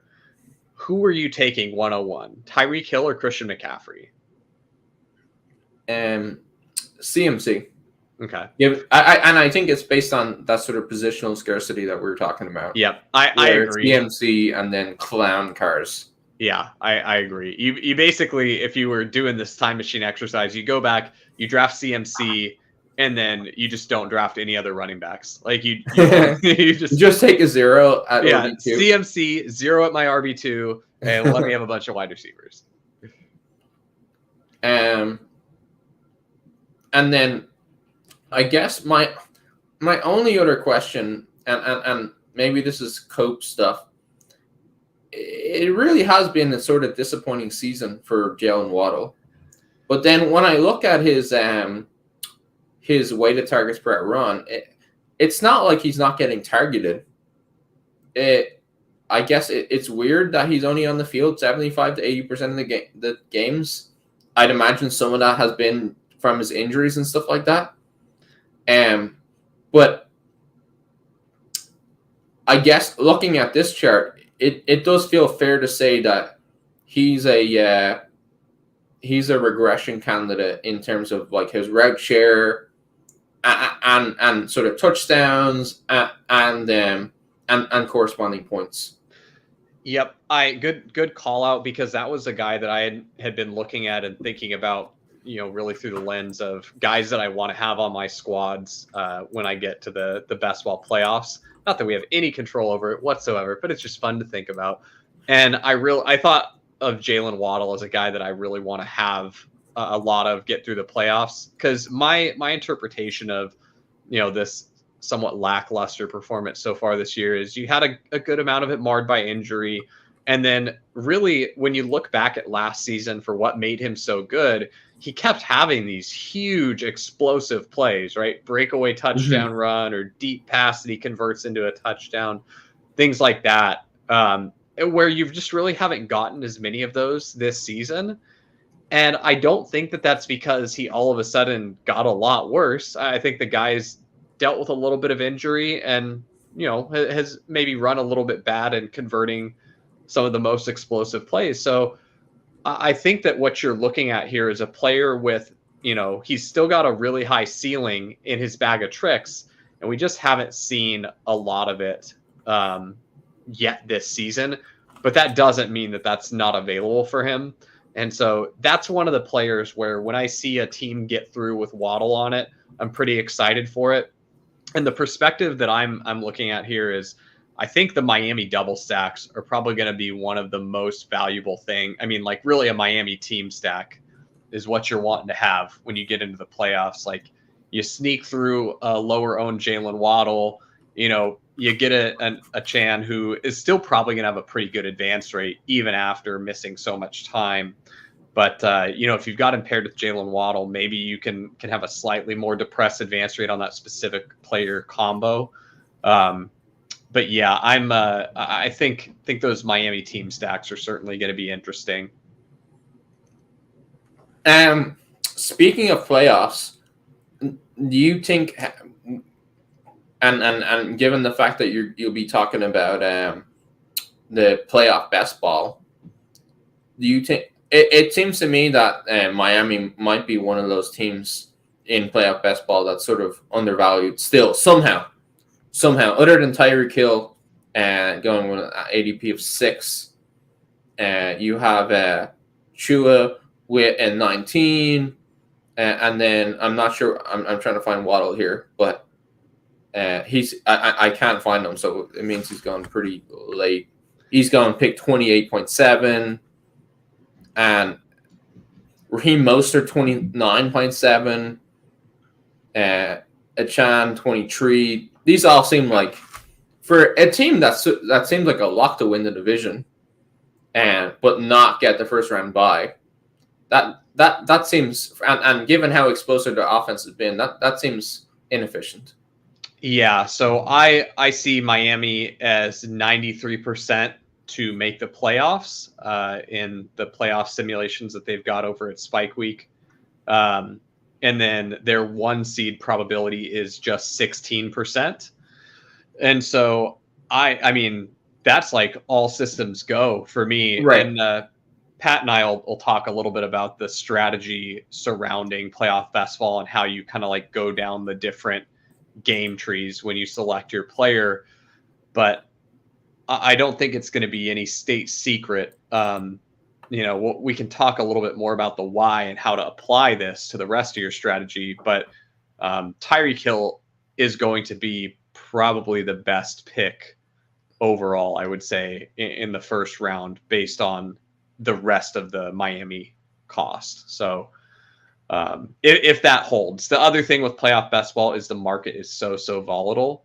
And again, we won't get too into that right here, but it's something where if you have a good strategy and you understand how to handle it, you can really, really exploit it to put yourself in a pretty advantageous position to make some good money on these contests. So look out for leg up playoff best ball strategy videos where you'll get more, even more in-depth analysis on other teams other than Miami than that. Jerko with the elite plug game right there. No, I thought it was a good spot to like, hey, there's your teaser. If you want more, you know where to go. That was great. I mean, you're a seasoned veteran, man. That's fantastic. Other guys on this chart, I had a question for you. So we got Nico Collins and Tank Dell on this chart together. They're pretty close in fantasy points per game. Obviously, Tank has been the new hotness lately, just absolutely smashing, delivering a huge game this last week. Tank is at a higher weighted targets per route run, but not by a ton here. They're still in the same neighborhood. Do you think this flippening of Tank Dell is now the wide receiver 1 for the Texans and Nico Collins is the wide receiver 2? Is that accurate in your opinion? So it's hard to tell with this sort of week-to-week stuff in terms of targets, because you can have weeks where both guys are sort of like high up on the target tree, and they'll have weeks where they ping pong back to back, and then over a longer sample, one guy is higher. I guess my one note of context is that I think it's pretty, like, it's obviously bullish for Tank Dell that he's a rookie and that he's doing this and that he's challenging Nico at all. But I guess also it feels to me that it opens up the case. It makes the probability of it being a flipping much higher. Like if they were similar experience levels and all that sort of stuff, I'd be more inclined to believe the sort of ping pong theory. But it's like I said, it's hard to call. I would have a lean to it being Tank Dell over Nico, especially given the sort of long view stuff we have on Nico, where he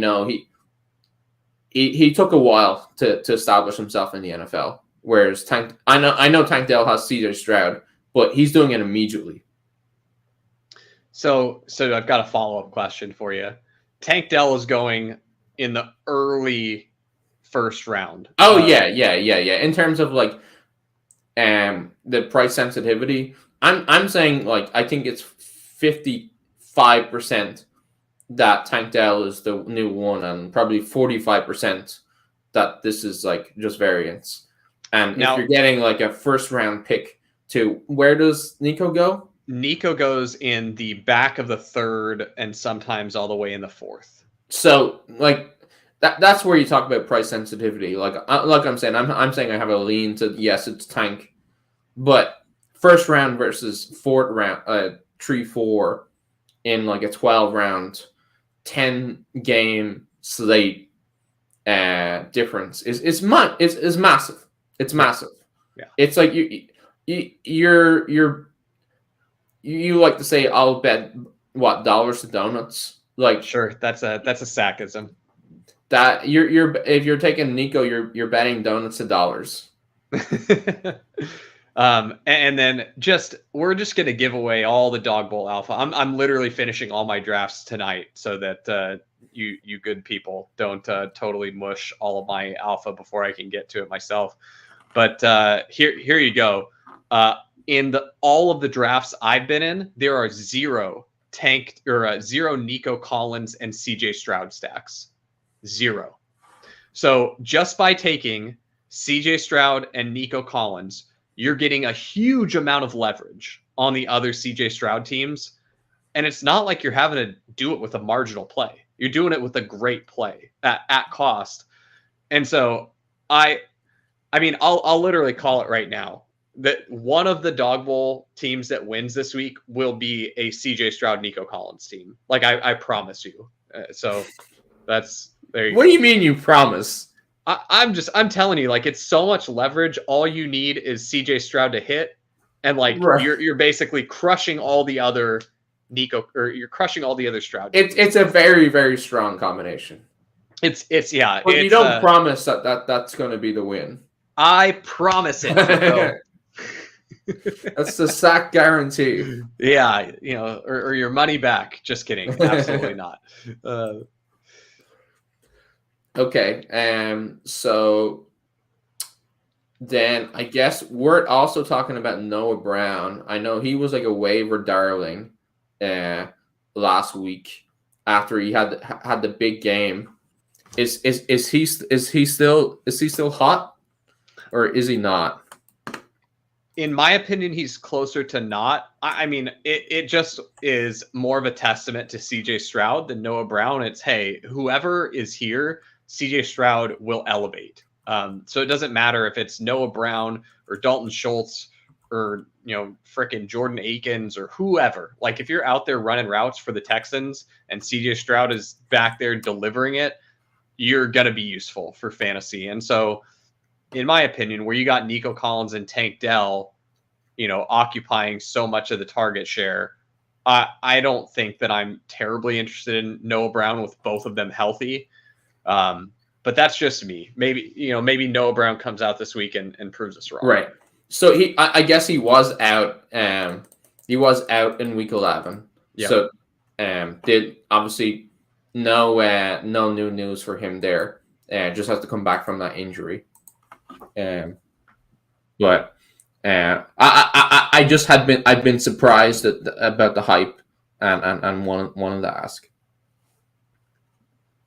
So I guess we're ready to move on. Let's hit the final wide receiver chart here. Maybe note that with Michael Thomas going on IR, that makes Rashid Shaheed interesting too, especially if him is in play. Oh, go ahead. I don't think it changes anything. I don't think Michael Thomas changes Rashid Shaheed at all because they were in two very distinct roles. And when Thomas went out, A.T. Perry came in and basically took over the Thomas role 1-for-1. What I'm actually pretty interested in is not playing A.T. Perry. We talked about that we're excited for Olave. I think he could steal some of the target share that was previously going to Thomas.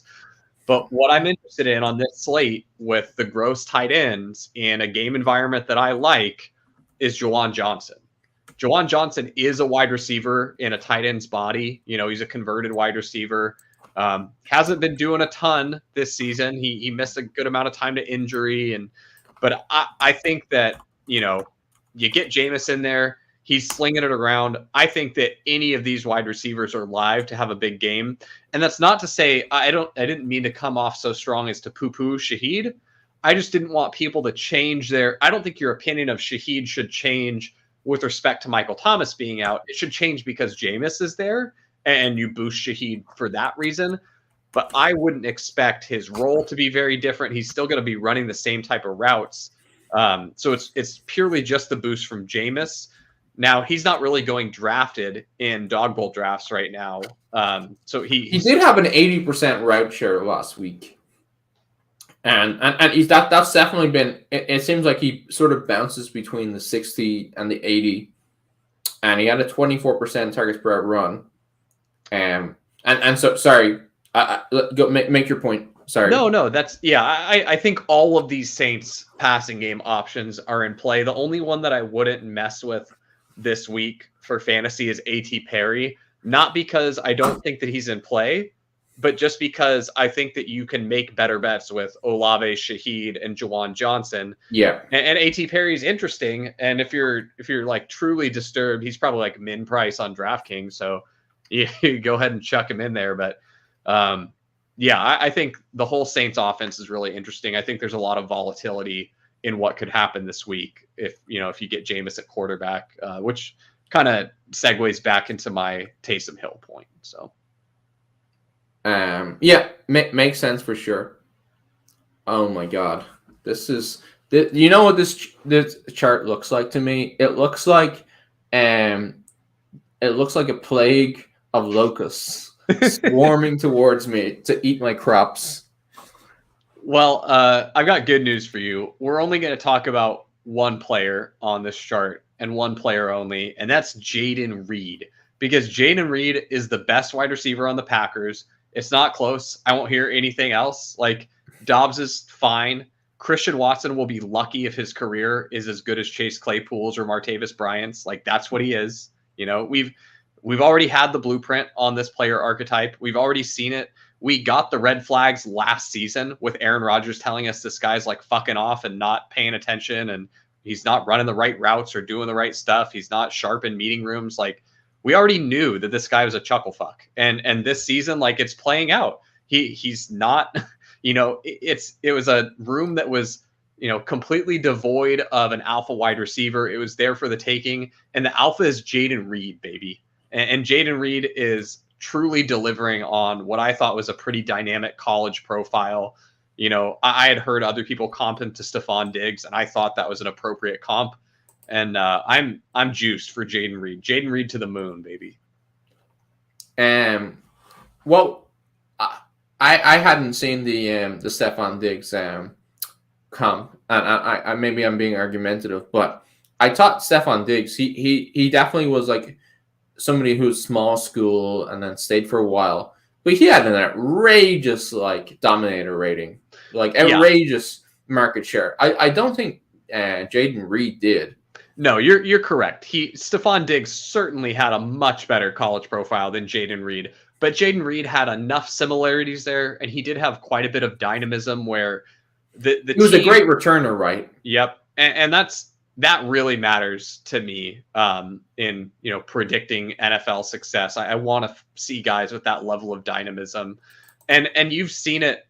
It's played out with a lot of guys that are current stars in the NFL, like. I really didn't like Brandon Ayuk coming out for his entire profile except his return game stuff. And that is the only reason why I was like, maybe I'll leave a light on for Brandon Ayuk. And sure enough, the guy is out here crushing now. But there's lots of guys where if you were only going to follow like one little thread, it's look for guys that are, studs in the return game where in college, their coach is looking for a way for them to touch the ball even more often. And that's, to me, that's what Jayden Reed demonstrated. And he's really showing out here at the next level. So excited to see this guy going forward.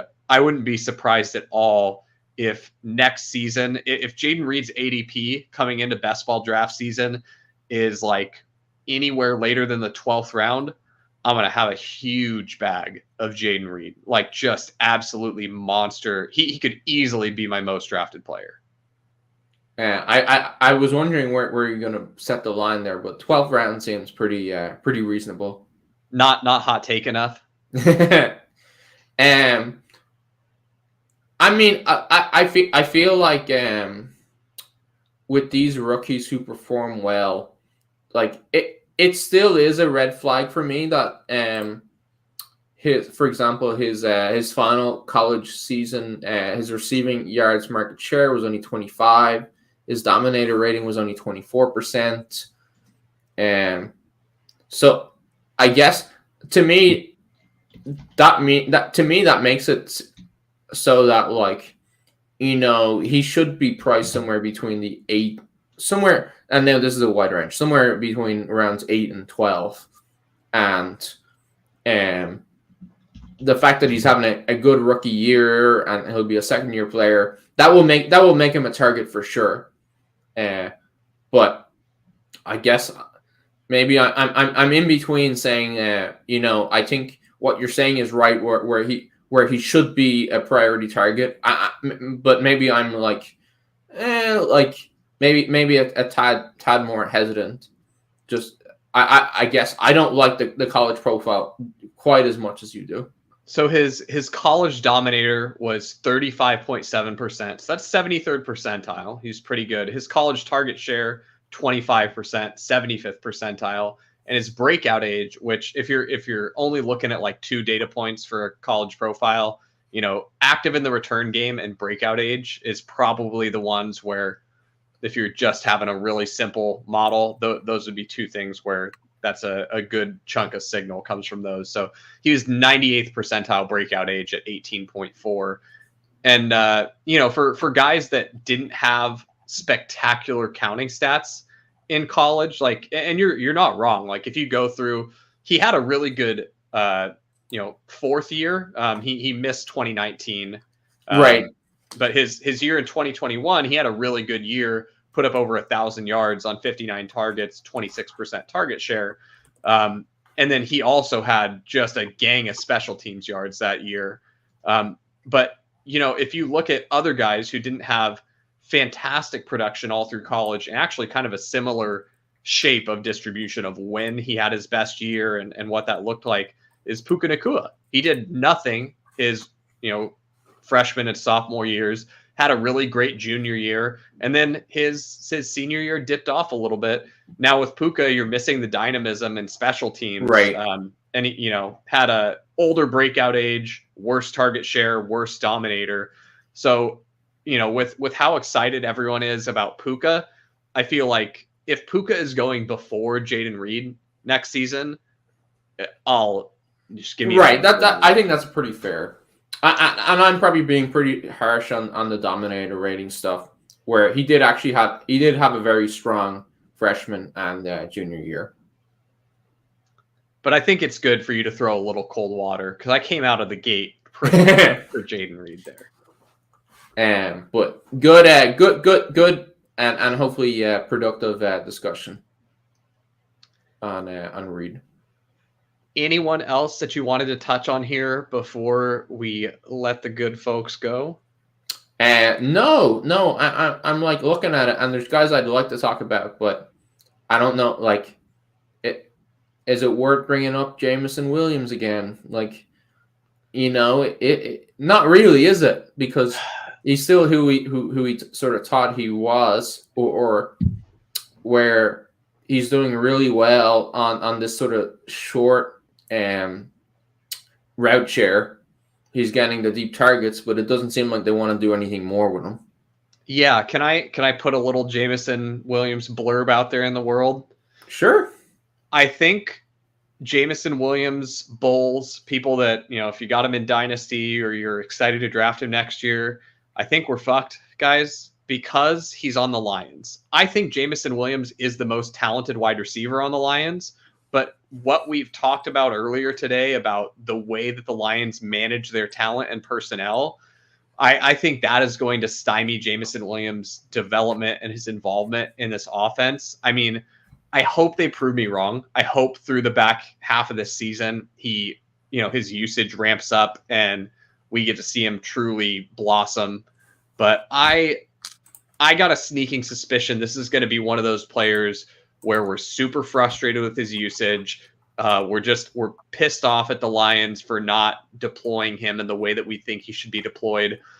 And I mean, maybe we get fortunate in that he gets to another team when he's young enough and still has enough juice that he can do something. But from the limited, and I'm not a qualified film grinder or anything like that, but man, when I watch this guy, I'm like, I mean, that looks like a pretty good route to me. Like he's getting open every time. Like he sure looks to be winning routes. Like I'm not here, as a route running expert or anything, but for my, my unsophisticated eyes, I'm pretty sure it's good when there's a lot of space between you and the defender guarding you. So I don't know. That's all I have to say about Jameson Williams.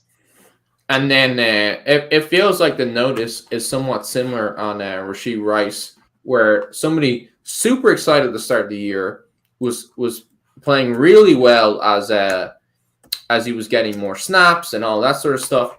But then you look at last night and it looked like he barely played.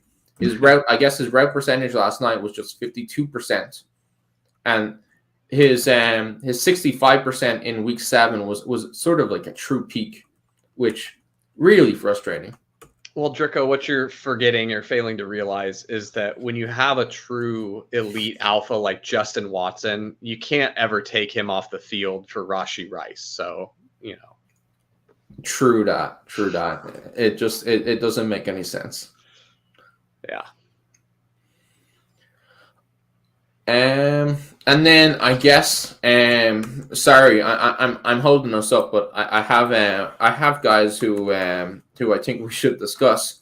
The last one, and I think this is the last one, is Khalil Shakir, where it looks like since week 8 he's been above a 70% route share every week, which I think that's pretty interesting.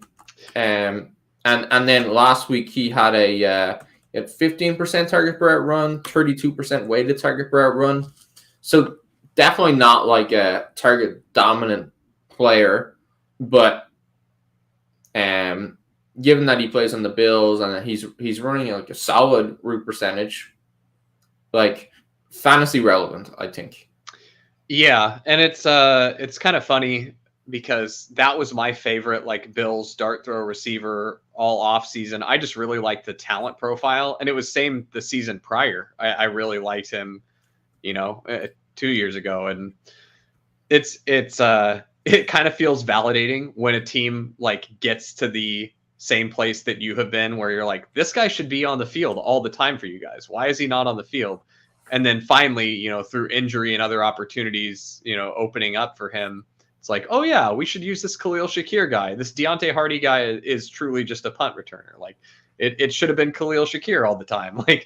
And so, one of those things where it's frustrating to see the team, you always feel like you're so smart then for finding that out before an NFL team. You're like, I knew Khalil Shakir was good all along. It's like, yeah, well, we don't know everything. We don't know all the dynamics of maybe he's not actually able to do some of the things the team is asking him to do.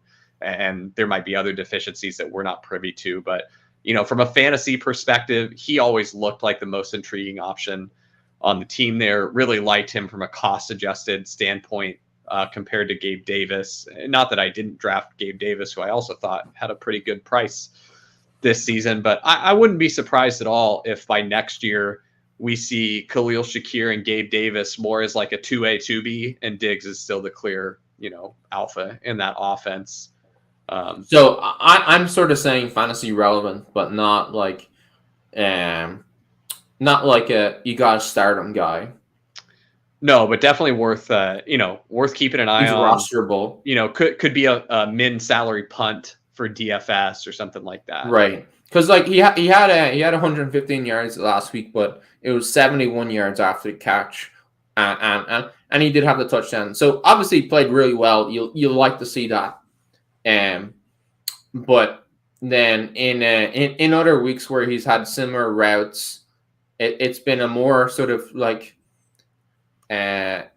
you're getting like 2 targets, 4 targets, 6 targets, like middling target count. And so you do need the big plays, the big breakaway plays to get a good score from him. But worth rostering and maybe hoping for an improved and even further improved situation, or God forbid, like sort of like a desperation play. Yeah, and those, just as a note, those 71 yards after catch pretty much all came on that one breakaway touchdown play that he had, which was a great play. Like he honestly showed really, really good. Like it was like a punt return style play. He was weaving through defenders. He was great in space. Yeah, super exciting to watch. So for me, the most relevant Khalil Shakir, notes that we can give the people is when you're drafting playoff best ball, and we'll go into the situations when you should be going deeper in a team and building out those larger stacks of like 3, 4, and even 5 players on a team. But when you're doing that, Khalil Shakir would certainly be an interesting one to tack onto your larger bill stacks. Yeah, makes sense for sure. So I think that's it, right? I think so. So thanks everyone for joining, and glad to have you listening to the show. And everybody have a great Thanksgiving holiday. Happy Thanksgiving, all. See you next Tuesday.